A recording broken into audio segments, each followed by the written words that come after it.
Welcome back to Automotive World, everyone. I'm your host, Vinay Mystery, and tonight let's get into our deeper dive segment regarding the all-new 2025 Infiniti QX80. We're going to do our deeper dives here. You guys know our deeper dive segments. This is where we really get to go in. We really get to have a conversation about the vehicle.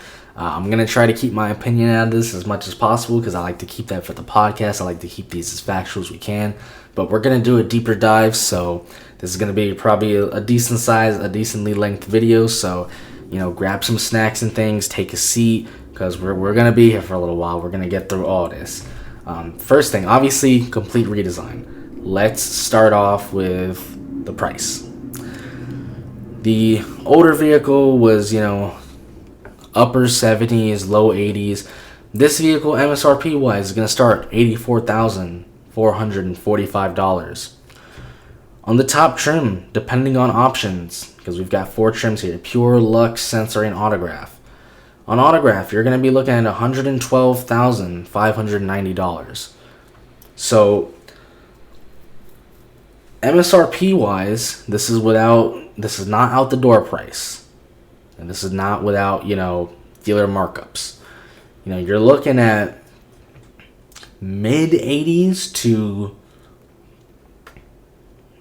low, you're looking at mid 80s to like the low 120s.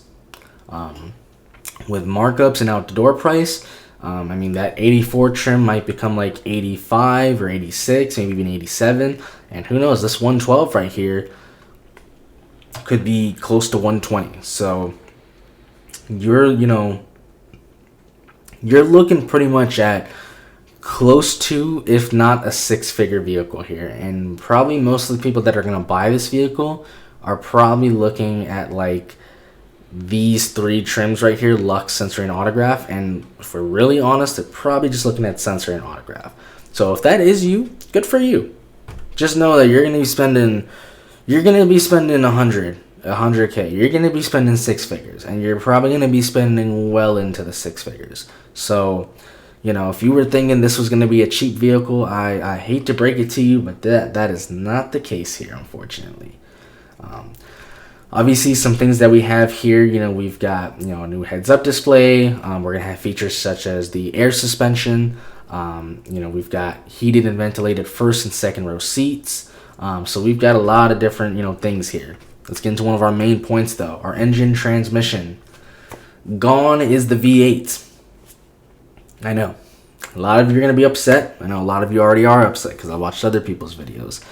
Gone is the V8, but we have a really good 3-liter twin-turbo V6. It's going to make 450 horsepower, 515 pound-feet of torque to a 9-speed.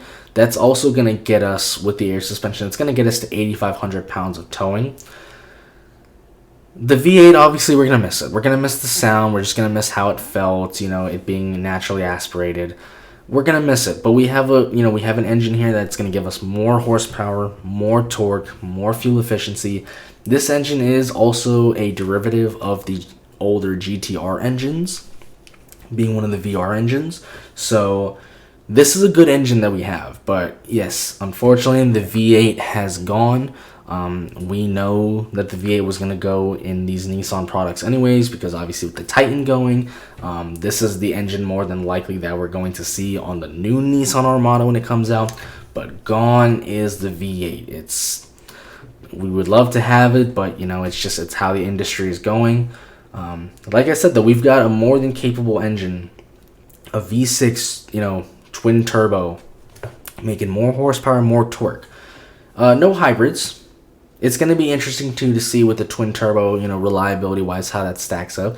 But this is a derivative of the GTR engine, so it has, I think this will be pretty good. But we have to see how it's going to be. But unfortunately, the V8 does die. In terms of the towing and payload capacity, it is rated to tow up to 8,500 pounds, which is a little bit more than vehicles like that it's competing with, being like the Escalade, the Navigator, the GLS, things like other vehicles even from Lexus as well. This vehicle is competing in that class. So the fact that, we're getting more horsepower, more torque, assuming more fuel efficiency, and 8,500 pounds of towing, That's really, really good. You're going to be able to tow, for most people who buy this vehicle, if you got a boat, if you got a bunch of PWCs, if you got some side-by-sides and things, you're going to have plenty of capability with this vehicle. This is going to be a really, really good vehicle for that. QX80, let's get into the interior and the comfort.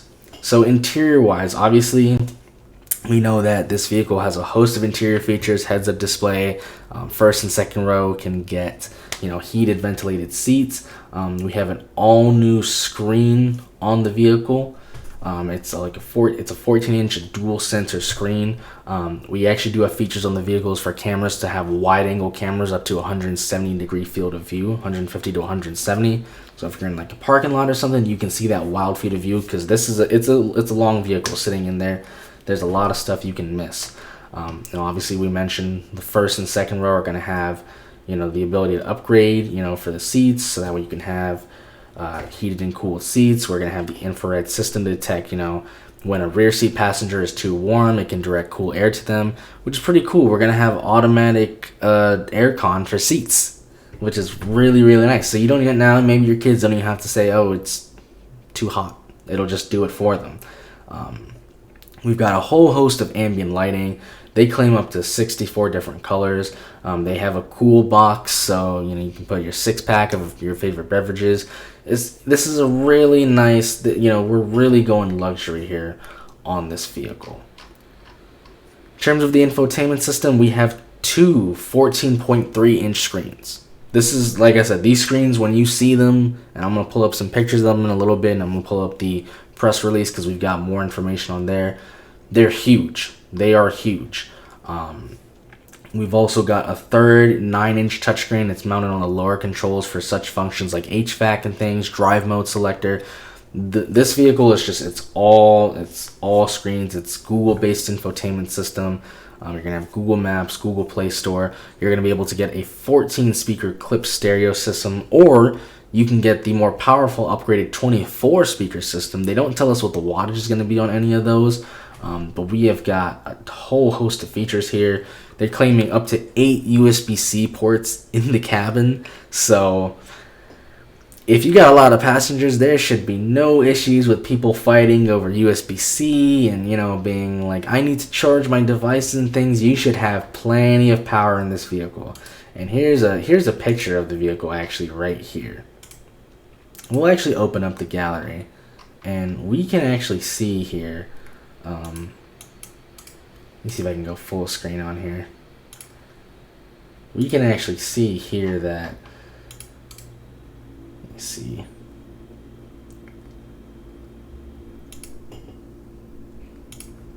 Let's just open it up in here, and that way we can really do a proper zoom and things. This is a huge vehicle.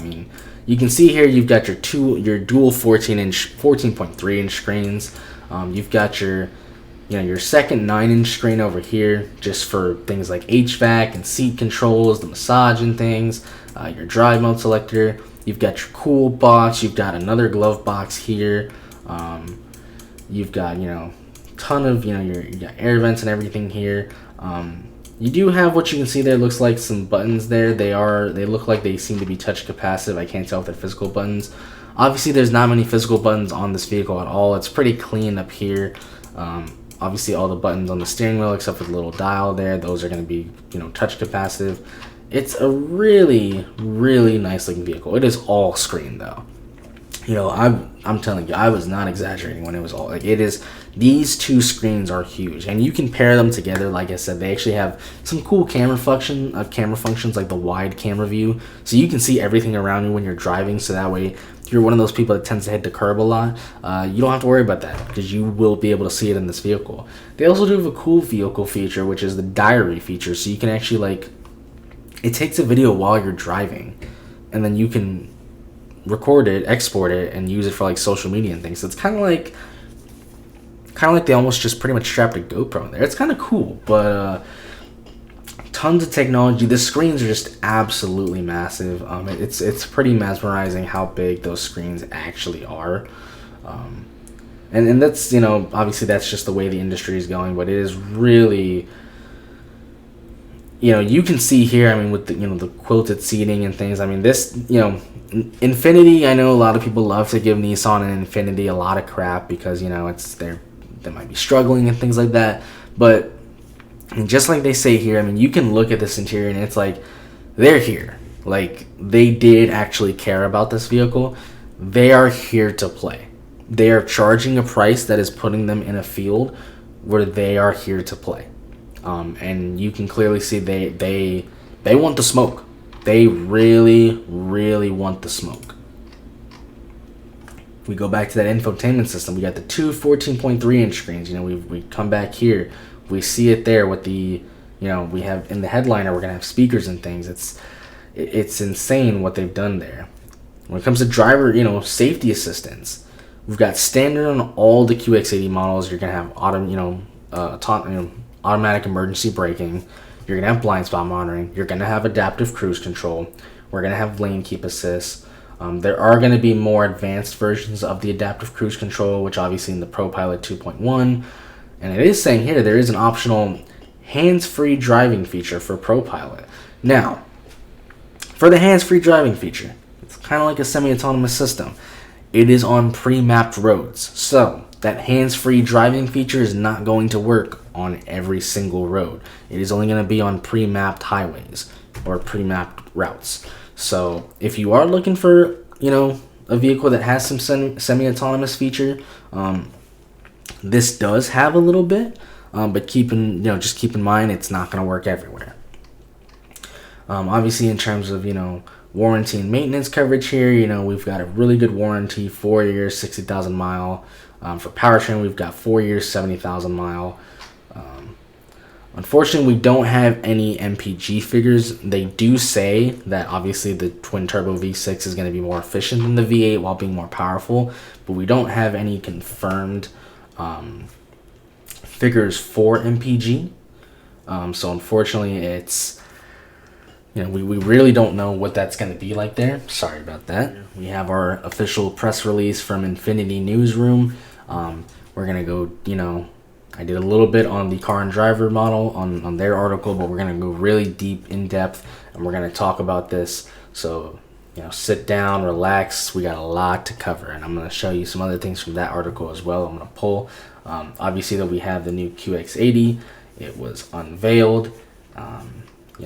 Big thing is, like I said, we have with the engine gone. We already covered that. But new engine, V8 is gone. Twin turbo V6, derivative of the GTR engine. In our press release here, Infiniti will just, kind of cover what we did in the car and driver article. They talk about the design here, having the LED daytime running lights. They just talk about in their LEDs in general having over 300 LEDs to form that shape that they have in those lights there. In terms of the craftsmanship, they talk about everything handcrafted. The metal is laser etched. Having 64 colors for personalized ambient lighting. They talk about just being able to completely, have, full control and customize the vehicle, having the Google-based infotainment system, Google Maps, Google Assistant built right into the vehicle. We talk about, they have another picture here with the ambient lighting going on.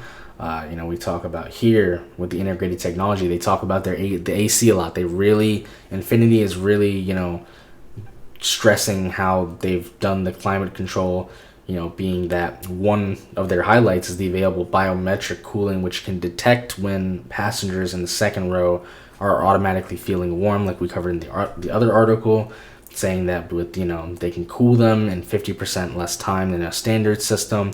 They are really going in and showing like this is a vehicle that is just luxury at its definition. You just get in there, it knows what you want when you want. You just sit in there, drive, you don't have to touch anything, and it does it for you. We talk about the audio system. That 24 speaker clips audio system, that's a 1200 watt system. That's high end. That is high end. They talk about the different, the titanium tweeters and, where they've mounted the speakers on the roof. They've talked about, even the microphone quality, being able to hear navigation prompts, phone calls. they've really gone all out on this vehicle. Here we go. We talk about the twin turbo V6 again. 3.5 liter engine, rated at 450 horsepower, 516 pound-feet of torque. With a new 9-speed automatic transmission, it's going to have paddle shifters. The vehicle does have the available air suspension, which can lower the vehicle by 3 inches. Really, really good when you're towing, or when you have a lot of cargo in the back. The suspension itself has dynamic digital suspension, so it's constantly going to evaluate where things like load and all that is, road surfaces and things, to make sure that experience is the most comfortable experience for passengers. They talk about here too with sound dampening. They have enhanced sound dampening and insulation. They have the acoustic glass here, so they want to make sure that they've tested right here as much as the all-new 2025 QX80 is as much as 4 decibels quieter. So they really, they want to make sure this is they're playing with luxury car experience. Infiniti is here to show up, and they want you to know when you get in that car, it's going to be quiet. It's really, they've really gone all out on this vehicle. Very similar to what we covered here. We do have, though, some other things. Obviously, we did get into the audio system there a little bit more. We do have the MSRP here. So obviously, we can see here the MSRP is a little bit lower than the car and driver article. If we do add, though, the destination and handling charge, that is how we get to those other figures. So basically, the car and driver figures had the MSRPs for the trims, plus then the destination charge. Keep in mind, obviously, this can change based off of options and things. But they do also say here, retailer set actual price. So I don't want there to be markups on this vehicle, but there's probably going to be some markups. And if you can, this is already an expensive vehicle to begin with. If there's markups on this, this is just... It's just not a nice experience to have. We do have the engine that they have here, where they do give us the engine code. This is, like I said, a derivative of the GTR engine. So this engine, this family, this architecture has been there for a long time. This isn't necessarily a new engine. It's a new engine in this car, but it's not necessarily a new engine. So it's going to be very interesting to actually see how this works out. Obviously, this is going to be rear-wheel drive braced. However, you can get all-wheel drive if you wanted to upgrade from the rear-wheel drive. I do believe they did mention the rear-wheel drive is about a $3,600 upgrade. So it is a bit pricey, but we look at this vehicle. There's not really much that we missed on the car and driver article, but they talk about here with the wide view, as I was talking about earlier. On a vehicle like this, it's big, it's long, it's got a huge hood. With that front wide view, you have up to, they claim, anywhere from 150 to 170 degree field of view. That way you can see all around that hood. So you can see in front of it, you can see to the side. That way, if there are, if there's just something there, if there's a curb or something, you are able to see that. And you are able to put that on, when you're driving. They advertise as putting it on in a parking lot, going around corners in a tight garage. Especially in this type of vehicle, most garages are going to feel a bit tight. They talk about it, looking at allowing it for spotting curbs, when you're in the drive-through lane. Infiniti knows this is a big vehicle. They know that you're going to use it. They even say, use it at the car wash when you need to, trying to get on the track and things. They've really added a ton of technology to this vehicle. And, you look at it, this is a good redesign. I'm going to try to keep my opinion, like I said, out of this as much as possible, because I'm really going to save that for the podcast. But, there's not one single bit on this vehicle that is a carryover from the previous model. And Obviously, with a redesign, that's usually how it should be, but sometimes car companies still do a carryover and a redesign, and especially given where Infiniti and Nissan are, just financially, where they are with production issues, where they are with, supplier issues, where Nissan is trying to, right now they're trying to figure out production in certain factories with, parts supplier issues. They're trying to figure out, can we still build cars in China, or do we need to take it back to Japan? Nissan and Infiniti have been struggling for quite a while. They've been struggling for a while, and they're still in the thick of it. So the fact that, Infiniti came out here with an all-new redesign, no carryover stuff. I mean, you see what they've done. Everything from the exterior design to the interior design, to the engine, transmission, the tech that they put in here, especially like with the aircon and things like that kind of advanced stuff. Like I expect that from like, Mercedes-Benz and the European people. I'm really surprised that Infiniti did that. I'm glad that they did, because the QX80 is their flagship SUV. It is their flagship vehicle. It is a legitimately good SUV. It always has been a legitimately great SUV. It's a full-size luxury SUV, body on frame. It's always had a strong engine. It's always been a good vehicle for towing. I'm really glad that Infiniti and that especially Nissan, like, they cared about this vehicle. I'm really glad they did, and obviously because a lot of things, like especially the engine here, obviously we're going to probably see then the next Armada. So the fact that the next Armada is going to have that, I mean, I'm just really glad to see this, considering the place that these guys are in. It just shows that they still cared, and clearly they have enough resources that,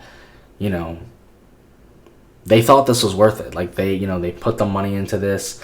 Obviously, we haven't, I haven't driven it, so I don't know how it's gonna feel. I don't know how that engine is gonna be in this car. Obviously, it's gonna give us more power. I don't know how the long-term reliability on it is going to be.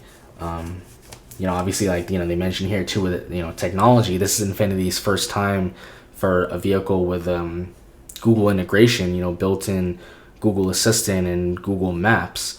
So there's a lot of firsts for Infiniti on this vehicle, and this is just a complete redesign, and this is something that you want to see, especially like with Nissan and just some certain Japanese automakers. They love to have really, really long product life cycles. This is good. This is really good. I'm really happy to see this. My only concern, though, is just given the place that they're in, I just hope they can keep up with it. But we're going to save a little bit more of that for the podcast, because I'm going to go in a little bit deeper on that and all the cars, and just what I think kind of in general. We're going to have a really interesting topic for this podcast, so I'm going to leave us there. I think that is enough of the deep dive that we've gone on. In terms of what we have from the press release and what we have from all the different articles. Like I said, I'll link everything in here, so you guys can feel free to go ahead and read it. But yeah, this is Infiniti is just say it's a new day for Infiniti. But thanks for watching the video, everybody. As soon as we have more automotive news come out, we will be reporting on that news, so we'll be talking about it. We do plan to have some automotive reviews as well come up. I am planning to do some automotive long-term reviews as well. Sorry about that. If you guys have any reviews that you specifically want me to do, let me know. I can go and try to see if we can make that possible. But I do have some long-term reviews of cars that I own. I'm going to give some reviews on those, so they're going to be completely unbiased. It's going to be an honest review, because I know a lot of people love long-term reviews and people don't get to do them, but there's going to be coming up. A lot of big things are coming up on this channel, so stay tuned, everybody, and have a good one.